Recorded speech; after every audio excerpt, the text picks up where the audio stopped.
I'm curious to know how that anxiety manifested when you were a child. So I suffered from a lot of anxiety in relation to the Great Tribulation and all of the world's governments supposedly turning on Jehovah's Witnesses to either kill us or imprison us. I'm sure most of you know that in World War II, the Germans pretty much punished anyone who didn't toe the line. And a lot of groups were thrown into concentration camps, and one of those groups was Jehovah's Witnesses. Something similar happened in the USSR. Witnesses teach that the behavior of those tyrannical governments foreshadows what all earthly governments are going to do to Jehovah's Witnesses at some point. So, as a child, I was constantly told that one day we would be rounded up and thrown into a concentration camp. I was told that we would likely be made to watch our families die and perhaps even be given a choice between our families dying and renouncing our religion.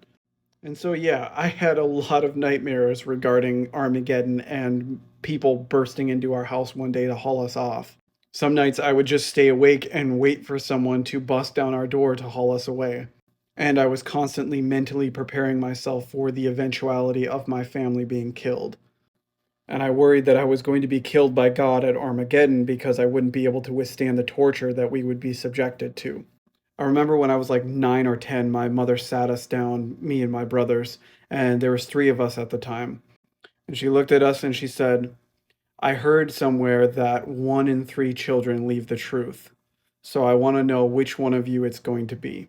And in my mind, I was like, well, it's not going to be me. I would never leave Jehovah. I would never betray Jehovah. But being a 9-year-old who doesn't understand statistics, in my mind, I was like, okay, but if there has to be one of us that leaves, I would rather it be me so that my brothers could survive. I don't want to die, but if that means that they get to live forever in paradise, then I guess it's worth it.